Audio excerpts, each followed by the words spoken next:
Hey guys, it's Mayla. I am back with a video. It is Tuesday, May, I don't even know the dates anymore, May 19th. It is after work. I was not home today. I got home a little late, laid around, came outside, watered my plants, and then I thought, you know what? Let me pop these plants in the ground because we are about to get like 4 days straight of rain, and I just need to go ahead and get these plants in the ground and let Mother Nature help me with watering them every day. So we have about 15 small quart-sized plants that we're going to get in the ground really quickly, and I want you guys to come along. I'm going to turn the camera around and show you what we're going to do.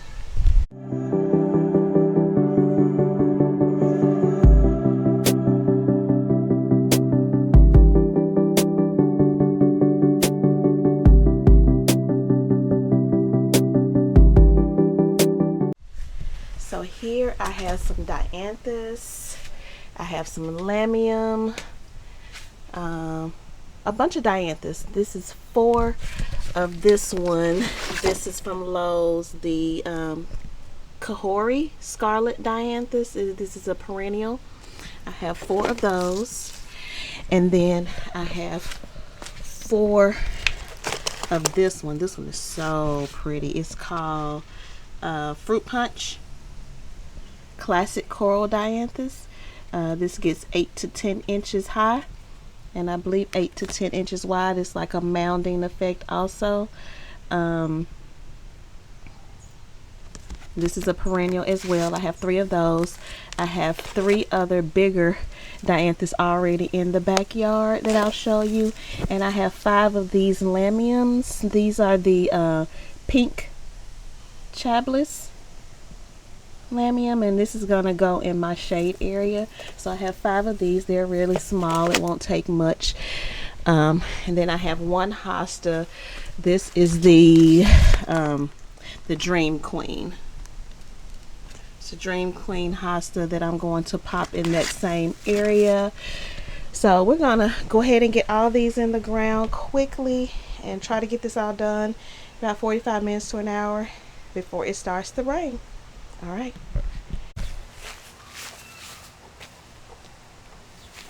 So we're gonna start right here in front of my orange rocket. I have 3 of these Dianthus. I got these from Lowe's as well. These are the taller ones. This is the Jolt Cherry Dianthus, which is a more of a fuchsia color. And then I have the, you see why I need to hurry up and get them in the ground. Look at them. And then this is the Jolt Pink, which is a little bit lighter. I need to cut all these blooms back. They are spent.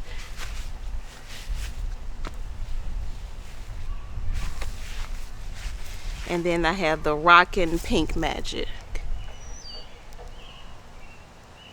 So we're gonna put these in a little trio right here. Let me go grab my auger so we can get this done quickly.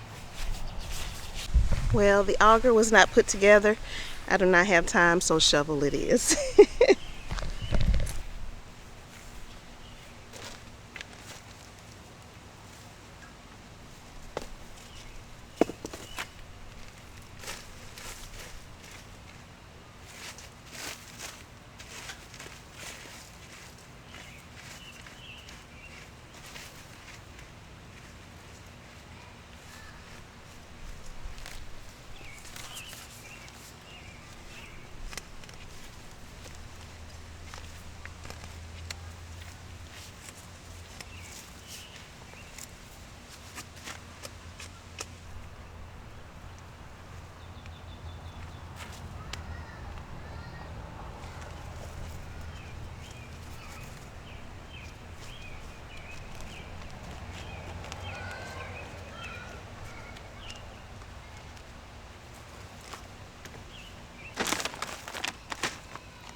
we have 4 of one kind of Dianthus and 3 of another kind, and I'm going to pack out the front of this border with Dianthus.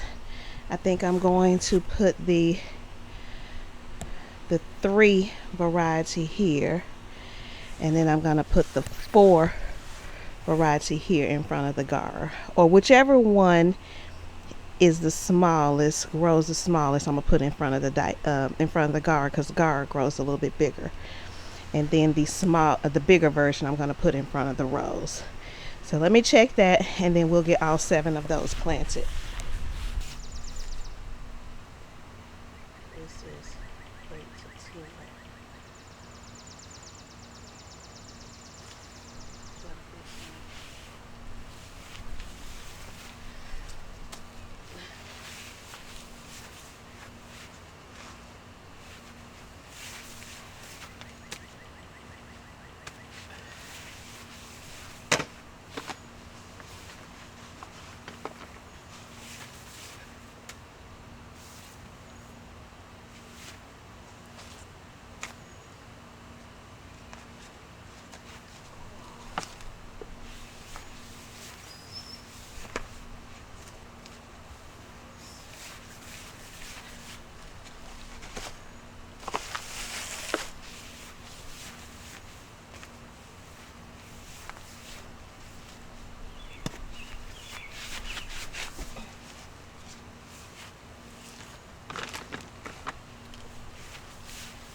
So I need one more of these fruit punch classic coral dianthus for right here. Get one more of these for the other side, on the other side of that last gar, and that will complete this low mounding growth of dianthus in this border. Let's head over to my shade garden for the Lamium and that one Hosta. All right, this area is not looking really good. The rainbow ascot euphorbias that I transplanted from underneath my tree rings, they all look about dead, except for one has a little bit of green on it. But yeah, we're just gonna go ahead and put the Lamium back here to be kind of low growing underneath this tree, and we are going to plant that hosta back here also. All right.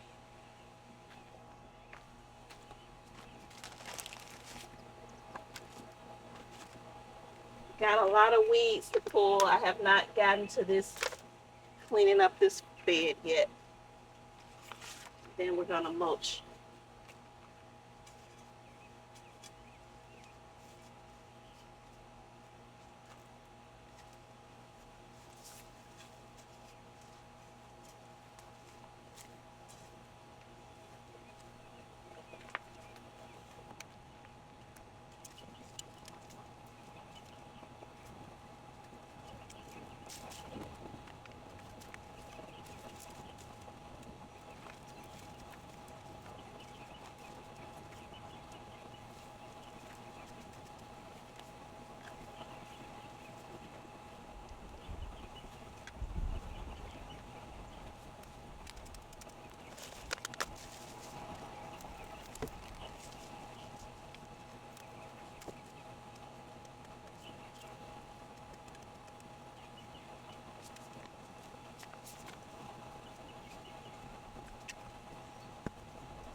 All right, guys.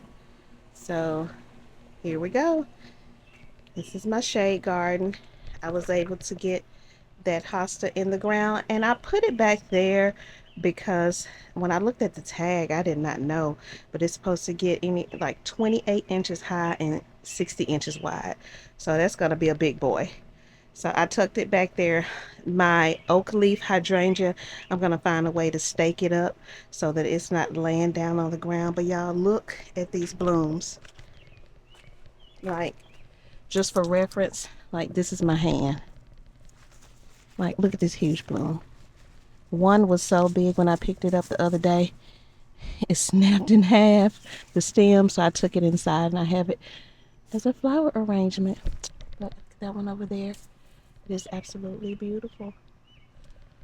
But yes, I'm going to have to stake that hydrangea up because they are like all leaning on the ground, and we want to get that up and free up some more space underneath the bottom of that tree so that maybe the lamium can spread back there, or I can put some more lamium back there. So I was able to plant out 5 of the little small lamiums. I know they have the blue. I could only find the pink when I was at I believe that was Home Depot about a week ago. So I got 1, 2, 3, 4, and 5, and they spread rather nicely. So we'll see how they do this year, and maybe next year we'll get some more to go behind the tree. I have that hosta there. So that's 6 plants over here in this area, and I know there's a bunch of weeds, a bunch of things that I've just pulled up, some dead plants that I need to pull out, and then we've got to mulch this area because I did not mulch this area last year. Let's head over to where we planted the dianthus. So this is an evolving garden bed as well. I planted 4 of these dianthus in a row right here, so that'll be like a little swoop. And then I have 3 of the garas back there, and they get pretty big, but I wanted like one small mound in between each gara of the dianthus, so I have 3. I need to get one more, so I'm going to go back and get one more and put over here. And that's just my elephant ear in the pot back there. I need to get that in the ground somewhere. So that's 7 more plants here. 7 plus 6. That's what, 13? Let's head over to the other dianthus. Here are the 3 big dianthus that I put here in front of my orange rocket barberry. So those are nicely, will come back every year along with all of my coneflowers. Y'all, the coneflowers are starting to bloom. Look at them. And this one has a lot of blooms coming. Look at all those. They're all around. So we'll see how they do this year. I got a bunch of them that have self-seeded. Well, those are old ones, but you see all those little small ones back there that have self-seeded. There's some back there that's all self-seeded. Look at this buttery one.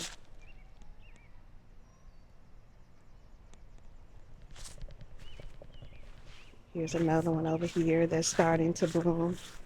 These are the ones I transplanted from where the garas are over there. So we'll see how they do. There's one that I need to pop into the ground. I completely forgot about that, but I've already put everything up, so we'll do that another day. So yeah, guys, I managed to work up a sweat even though I've only been out here for about 55 minutes. I managed to work up a sweat, but I was able to get 16 plants into the ground. So that's a win for me. I won't even water them. I will let Mother Nature work and water them over the next couple of days. If we don't get as much rain as we're supposed to, then I will come out and water them on tomorrow if it has not rained by then. But it's getting pretty dark and it's starting to get a little bit windy, so I believe it is about to, the skies are about to open up and give us some rain, some much needed rain. So yeah, guys, I want to thank you guys for coming along with me. I am happy that I had enough energy to say, Mayla, get up and go get those plants in the ground. So I was just going to rest for the evening, but I said, no, let me go out here and tend to my garden, and I'm happy that I did. Now I have 16 less plants to worry about outside of the ground. They will do much better inside. And with that, I want to thank you guys for coming along, whether it is morning, afternoon, or evening when you're watching this. I hope you guys are having a wonderful day and enjoy the rest of it. Bye, friends.